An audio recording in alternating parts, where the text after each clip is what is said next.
What's going on, you the tube? I am Hot Mess Ness MUA, otherwise known as Vanessa, and today's video is brought to you by the letter F, and the background track is 5 Little Monkeys. This is my life. Welcome to it. Anyway, today's video is actually a product review and demo. I recently started depotting my Juvia's Place, and some people just pop those bad boys out like no problem. I, unfortunately, cannot do the same thing. No, I cracked nearly every single mat until I realized that if you take apart the entire box, then they just slide right out. But if you touch the pan in the wrong way, forget it. So while this was happening, I was doing a lot of research into repressing my eyeshadows. A lot of you guys know that you can repress by adding alcohol. You crunch it all up, you add alcohol, you let it turn into a goopy mess, you let it set for an hour, then you press it, you leave it alone overnight, and voila. You have a new shadow that has a 50-cent piece face in it. Hypothetically. What happened now, May? I have no idea what I was saying. Anyway, in my quest to figure out how to fix my shadows, I've reached out to brands to ask questions, and a lot of them say the same thing. Now I'm going to show you. This is what my Juvia's Place palettes look like. You can see I cracked this one, I cracked that one, I cracked that one. I was watching some videos where someone had a little crack in theirs and they just added some alcohol like it was no problem, and that was not working for me. So I talked to some brand owners who make shadows, and I was even asking, can I use silicone filler? I've seen things on TKB. What can I do so I'm not changing my complete formula? And a lot of them are just like, just repress. And I'm like, then it's all janky. So in my quest to find something to fix my babies, I've happened to find Fixy Makeup Repair Kit. It is a brand that claims to help you fix your eyeshadows. So the whole little kit, I'll show you what I've repressed. Which one was it? I don't remember what other one I did. I did another one. Anyway, moving along. Okay, so Fixy Repair, it has a whole kit so that way you can repair your shadows. It comes with an empty magnetic palette with a mirror, so after you're done repressing, you have a place to hold your stuff. It came with a makeup repair solution. Now the solution has mostly alcohol, and the next ingredient is dimethicone, which is a liquid silicone. Of course, you don't want to use too much of that because it will change the formula. It also comes with this little grinder that you use on top. There's this little thing so you could scrape the eyeshadows out, and this little brush. And then the star of the show is this.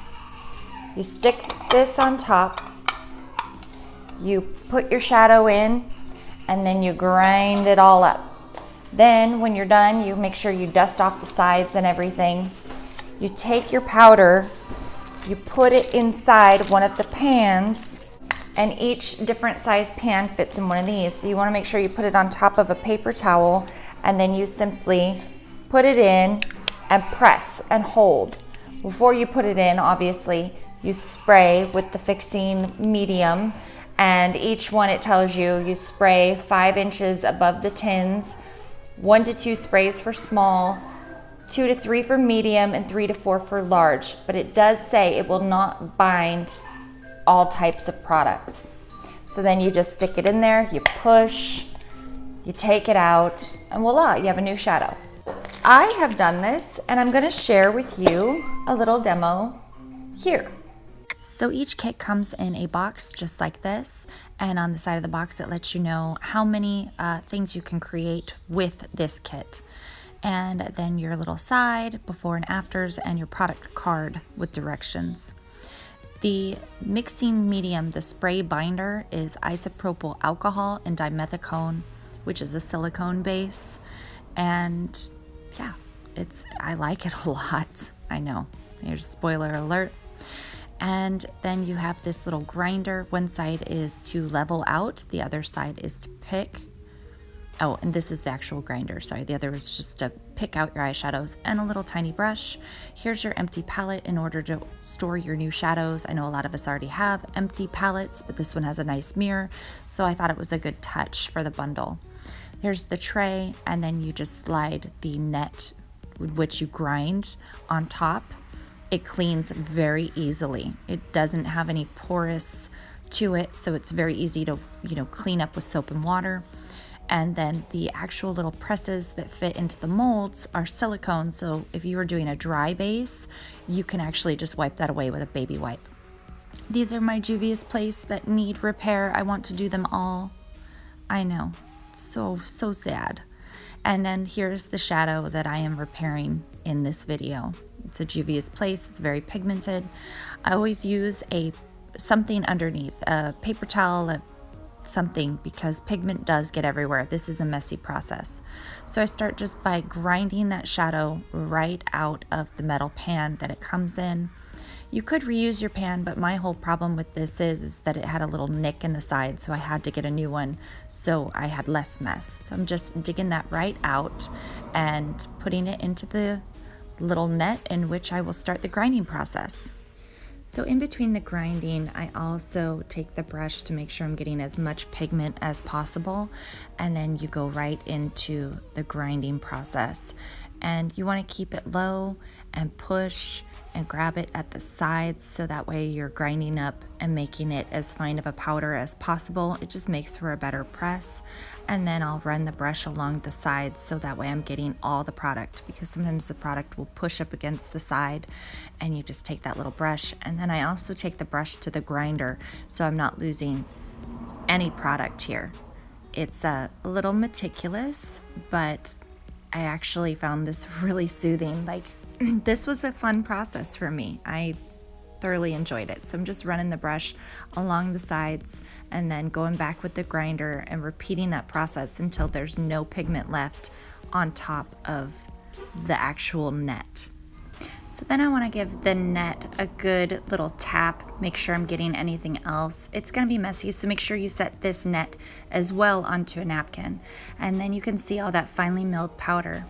So then I select the same size, put it in the actual mold part, and then you want to shake all the powder into one corner as much as humanly possible. So that way it's just an easier transition into the pan. So just kind of shaking that around a bit. And then instead of just going straight for the pour, I'm kind of using the brush first.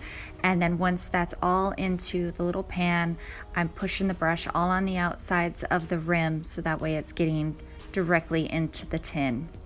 And then you're supposed to scrape. This was the hardest part. You're supposed to even it out like a cake. And because the product will tend to stick to itself, I found that just kind of tapping the product like you would a cake worked a little bit better. Now, according to the directions, you're supposed to sift, scrape, spray, and press. And I found that doing the way that I show you guys in this video worked better for me out of the 2 times that I've done this. So I do a press first to hold it down, get everything even, because that whole scrapey-do doesn't work as well for me. And then I take the brush and brush the powder back in. And then I follow up with the spray, and then I press. And then if it needed more, I spray again. And then I press. I mean, nothing is going to be like using a press that you can buy on Amazon for $150, but how many of us are pressing our own eyeshadow formulas? So you just hold it down for 30 seconds. I wasn't pleased with the, performance yet, so I put it back in the mold.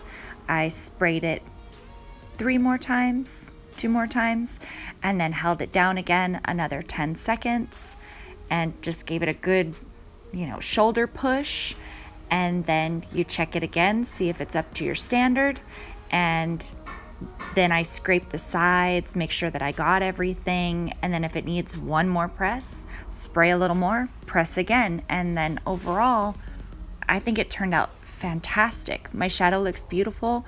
I was able to put it in my Z palette and use it, almost immediately when the surface level dries. It just looks really beautiful. I am really happy with this product. Okay, so you've seen the demo. The things that I think you need to understand, pros and cons, I will tell you. It says on here, not all makeup has the same ingredients. Fixy works with most makeup brands, but not all ingredients are a good fit. Glitter and mica just don't play well. Press nicely. So one of the things that I was concerned with, because some of my favorite makeup, mostly matte eyeshadows, the main ingredient is mica or silk mica. And when I reached out to brands that make those kind of makeup, they pretty much all said the same thing. Just try to repress and more power to you, because you don't want to change the formula. You put too much alcohol or silicone or anything on a matte shadow, it can just become a hard caked up mess. So I experimented a little bit with this, just this and this, boom, on some shadows without using any of the binder. And surprisingly, I had a nice result. Would I like be shaking that shadow all over the place? No, but it still helped get it kind of back into gear. Now this is one of the finished eyeshadows that I did from Juvia's Place, and I think it looks wonderful.